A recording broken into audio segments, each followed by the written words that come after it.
everybody, so welcome to my Bassoon Channel, and in this channel I'm going to talk about the bassoon and also about the reeds, and also I'm going to try and record all of the etudes in the written-born one, in the written-born like this one here, bassoon studies here for beginners there. So now let's start with our first episode, is the intro to bassoon and also its history here. So as we can see here, this is my bassoon there, and this is a German system there. And nowadays we all use German system, but later I'm going to describe the differences between the French and German system because that requires a little bit of history there. So the main parts of the bassoon here, let me get this drawing back. The main parts of bassoon here, so this one is the bell, in which we can see there's the white thing on top, sort of like a donut there. But this one is the bell, in which that produces the sound there. And then this, the long joint here is which we have the vocal there. So this one we call it the crook with the vocal. Sometimes it is considered a part of the bassoon, but sometimes we don't call it type. So it all depends who you are asking. Some people might say it's a part, or some people might say it's not a part. So this one is the long joint there. And then this right here is the boot joint here. And then the boot joint, at the very bottom of the boot joint, it makes a U-turn. Yep. Actually, if we actually get this open here, see this little thing can actually get out. This is actually bending there. So it's actually bended, folded in two halves, we could say. And then we have the wind joint, in which we have the tenor joint. And the wind joint is that if we took off the bell, put it down, and we take off the wind joint. So this is the wind joint. We have a couple of extra keys. So this key controls the lowest B of the instrument here, of the bassoon. And this, as we can see here, will connect to this, in which it closes the final hole of the instrument. It produces a B flat, the lowest note of the instrument there. Put it back on. Yep. So the lowest note that a bassoon can go is low B flat. The low B flat closes here. And then the low B flat is also the only note that comes through this hole, really comes through the hole here. So if somebody get it, put their hand over this hole there, that means that we can't produce the lowest B flat because it needs to go out there, the air. And then just a little tip here, this one is the vocal, we call it crook, some people will call it the vocal, and this was the crook here. And the reed is of course the most important part. Without the reed, we don't have anything there. And a little tip for the vocal is that we will put the vocal like this instead of the bell. It will not fall here. So if we take off the bell, we will actually put the vocal inside, like this. So that's the way how we put the vocal inside, so that it will not damage it, and then we'll damage our eyes or anything there. So much about the parts of the bassoon. Now let's look at the keys here, because we have lots of keys right here. And as we all know that there's one main key that's the most important to bassoon there. So that's one main key. Is the whisper key here. So now if I deassemble the bassoon, put the vocal thing all the way there, and this is the wing and bell joint. So we can see that whisper key is actually this one. So the last two pieces with the boot there, we can see that this one is the whisper key. Because mine was a student model, so I have no key here, but we actually have 5 keys here. So this was the whisper key. We play with our left thumb. And then it controls this pad, in which if we put the vocal on, gets this flap on it here. So that means that it will close the flap like this. So that's why if we actually blow it with a reed, it will produce a very out of tune do here. Boom. And then this one will have air out, so that if we press the whisper key, it shuts the door closed there. And then I used to produce most of the notes in bassoon, including like the most natural F here. So the F, the one that we only use to press the thumb, it produces the note F here. See, if I was going to write it there, this one already controls like a lot of keys here, and the octave keys are right there, above them. So this one is for the high C sharp as well, single here, and this one is for the A here. This one controls the B and C, and also the high register as well. And this one sometimes we flicker on because it does not really matter for our intonation, but this will matter for our intonation because this one is all for the harmonics there as well. So, as we all know that this one is the octave keys, and then we have a couple of rollers here. The rollers allow us to slide from one key to another. So here we can have the rollers, the black thing here. Kind of fun to play with is that you can actually slide from here to here. And by the way, this one controls the low G sharp, and then F, low F. So we can slide G flat, F, ba ba ba ba ba ba ba ba here. And then usually on the large instruments we also have lots of rollers for here. But on my student model I don't really have it. So the only way for me is to get it like this, da boom ba, with this here. So that's how we get the rollers done here. And not but last least, that's why we call it 小鸟, which is like the little bird in Chinese here. But it's actually called 手托 with hand rest here. So that if we put it on here, okay, we screw tight. And then we'll play very comfortably. See? Without the hand rest, if we play without it, there will nothing be holding our hand there. So that means that we have a posture like this, where we kind of grabbing the instrument there. And then these are like the main keys for it. And then just to notice here, every key, there's not a whole complete list for every kind of instrument there, because like every instrument is different here. And as we always say here are also rollers. And then here for the G here, this one is for the E flat, which is very easy not to go out of tune. And this one is D and low C, and this is low B, and this is low B flat, the lowest note here. So put it on there. So these keys we actually just name it like there here. And then much about that. Now let's go into its history and how it started it.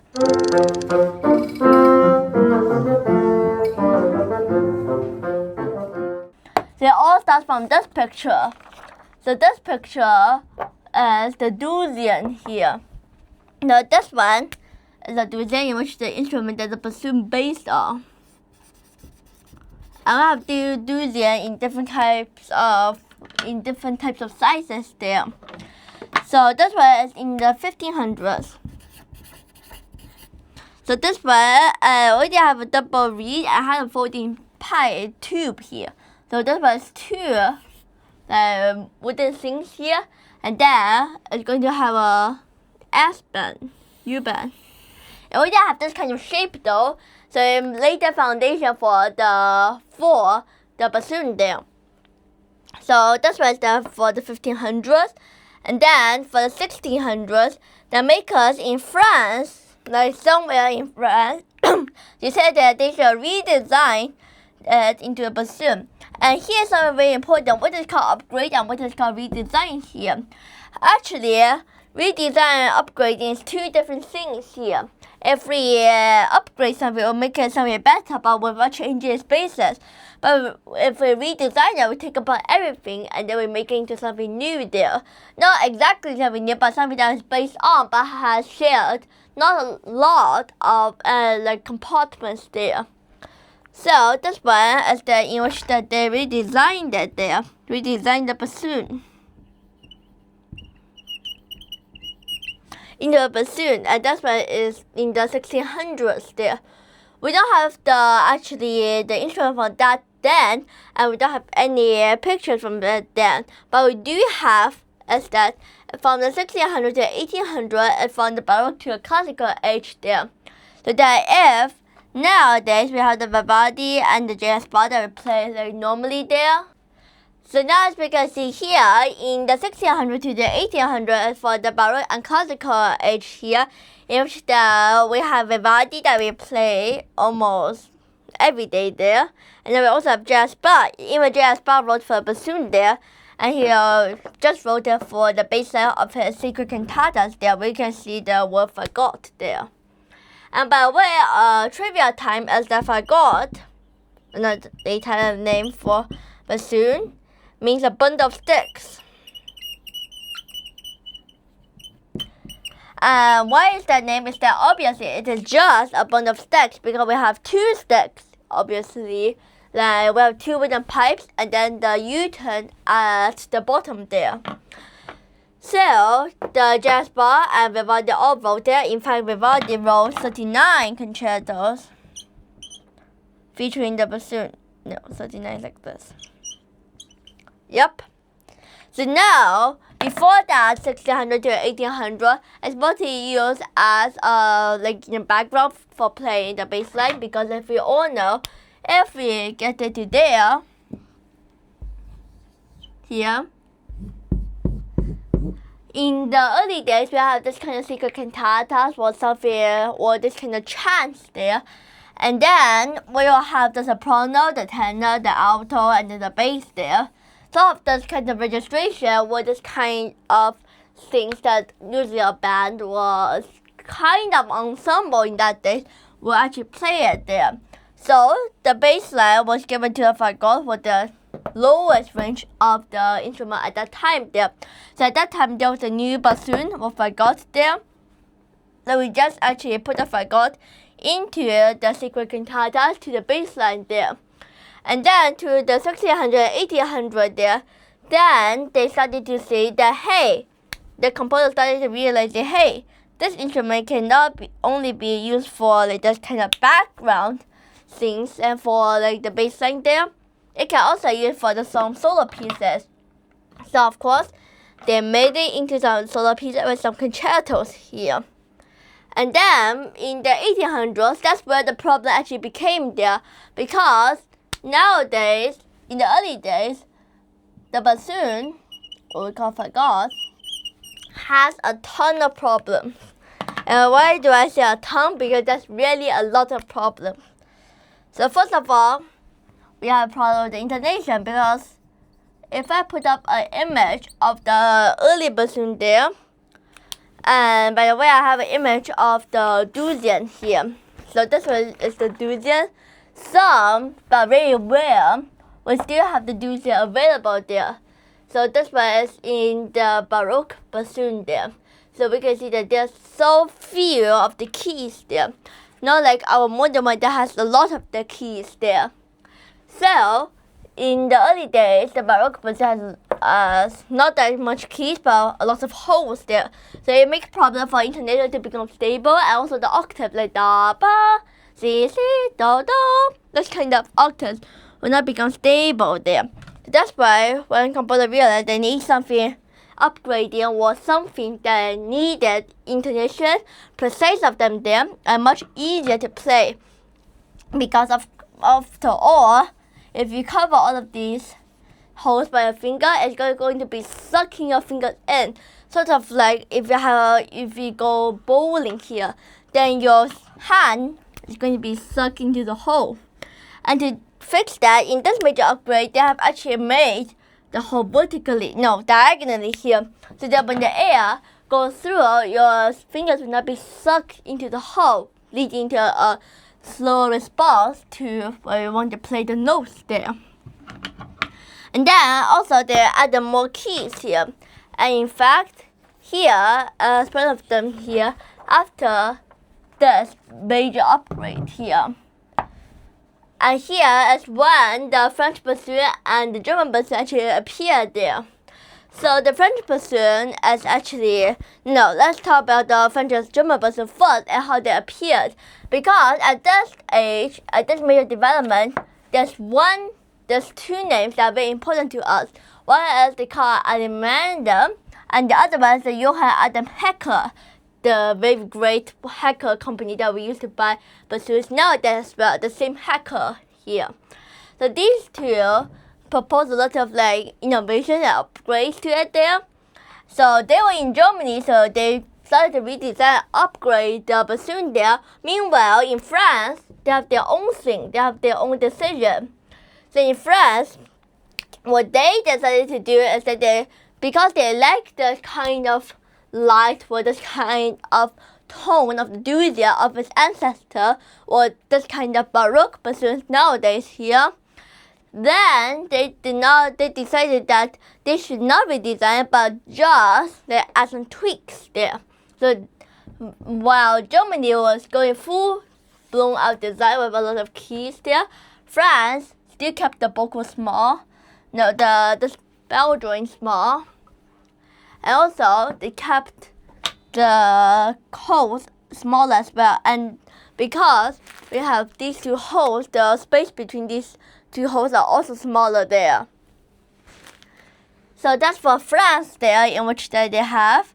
And then if we compare, nowadays we still have the French bassoon, but it's very rare this kind of days. If we compare these two side by side, the German bassoon will be much more larger in sound there, whereas the French will produce kind of lighter sound there. So that's why if we try to play something that's written by Alga, for example, who play on the French bassoon, and to play on the German bassoon, sometimes if you have increasingly high notes, then it's going to be harder to play on the German bassoon because it ran out of air or even ran out of air pressure there. So that's why sometimes they complain that Alga's music is kind of clumsy there. So now let's get into really what happened there. So after they have split it out, they continued to two systems there. And then while the things were continuing well, someday that somebody has heard the symphony orchestra play in French bassoon, but somebody did not like it. And then they bring two Heckel bassoons to the orchestra there. And then the German dominated the world there with a Heckel system there, what we call it, because nowadays the Heckel system is really who actually helped innovate it, but Carl Element is just giving some tips there where we could see some twerks there. And if these upgrades is not enough, in the 19th century, we also continue to add some keys, and in the 20th century as well there, and finalizing studying to today, in which that the bassoon now has 20 or more keys there. So that is what we call present days or present things there. And by the way, if we jump back to the major upgrades, I have a very good image of them here. So if you look at the book by Bassoon by James B. Cope here, we can actually see this image here. So this image is what this Carl Emil Reide actually used to describe his idea of these two bowls here, or the double venting pitches here. So now as we can see here, this drawing is used to explain the double venting here. And nowadays, all of the holes are all double venting here. So I pick up the board of the bassoon here. The handrest just fell. So those two holes are all double venting here. The A, the B here. These holes are all double venting. And the G controls this pad. And F controls this pad. Yep. So nowadays, every hole is double venting because double venting gives us a much more stability. As we all know, bassoon is something like this. These are the inner holes of it. So that's why in which we have sound. So the air goes through here and it goes out. But if you have two columns of air straight out, then the air must turn around and have two channels to make it in right here. So that's a development in which we have the double boards here. And now I'm going to show you a couple of images that I found pretty good here. So the first one is that if you look at this is the proof that we have that Edgar was playing the bassoon here. So here has like a quintet there because Edgar's parents opened a music shop there and then a lot of ensembles played there, but as always there's a scarcity for bassoon. So Edgar picked the bassoon, and this one is a French bassoon. We can see it with the smaller bells here. And this is the smaller bells that Edgar actually have if we look up close. But you might ask that, hey, this one, is it really smaller there? And the answer is yes. So if you were to imagine this size and this size, this one will be actually much more larger because the German system would like to have much more richer and fuller sound, in which this one will have a little bit much more softer and much more delicate sound there. And then this is in the detail of the French bassoon there. As we can see here, it's very different from the German type here because this also uses the German system there. So this is actually have a lot of less keys there that we have. So we might have to see that it's very strange there. And also this was at the connection point in which the keys actually goes flowing down, and also there's the lever opening it. And what is special about this bassoon is that because as we said that there's the major improvement there, major upgrades here, they actually tested it on this bassoon because we can see it.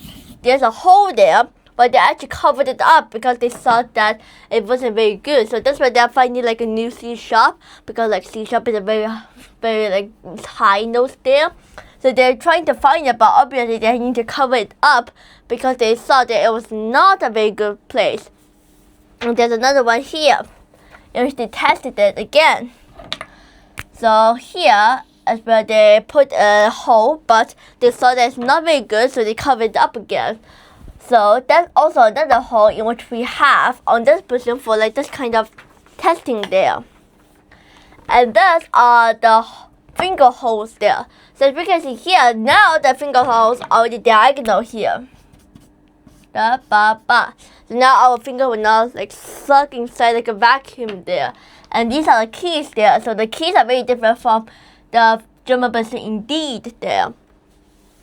And then what's more interesting is that at that time both systems are actually accepted there. So if we look at these, the old manuals, how to play the bassoon manuals in the 1950s, that they're going to have two systems. One fingering chart for the French system bassoon and another system for the German system bassoon here. So one French, one German. And nowadays it's very rare to see some book that they have a French system bassoon fingering chart on there. So now it's super duper rare here. And then to even prove that a little bit more, even BBC Symphony Orchestra in 1942 had these two types of bassoon there. So this one, the guy here is holding a German bassoon, and that's a narrow bore. And the French bassoon, this one, a lot more bell here as a German bassoon. And out of the side here, he is holding a French contrabassoon. That is French, German, German, French, German, French here. Typically, if what you will see like in that days here. And that's the Baroque kind of German bassoons here, German type of system bassoons there.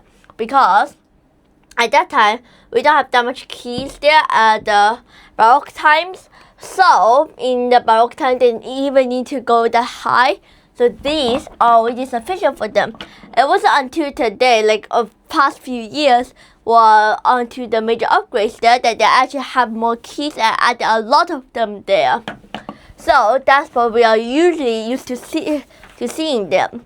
And actually, if spend a lot of time finding this image, is that this is an image in which that shows that they are actually making the bassoon, although it does not look like one. At that time, it does not look like that they are making a bassoon, they are making some different kind of sense.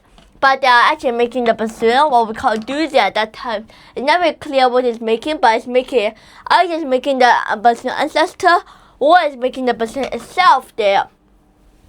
So this one, and also this picture, if we look at this one, as what we consider like a duet there. So this one, as the color is vertical here, so this one is actually called a vertical grand piano, and it is popular now that time there, in which we have the evolution of piano, and there is an evolution of this, and suddenly the piano becomes an upright piano but has a grand piano form here. So there was a duet with the bassoon here as well. So at that time it was like getting a baroque classical kind of bassoon there, in which the solo was offered at that time there. So that's actually like the whole history of them here, of the bassoon as well there. Now let's go into the episode 2.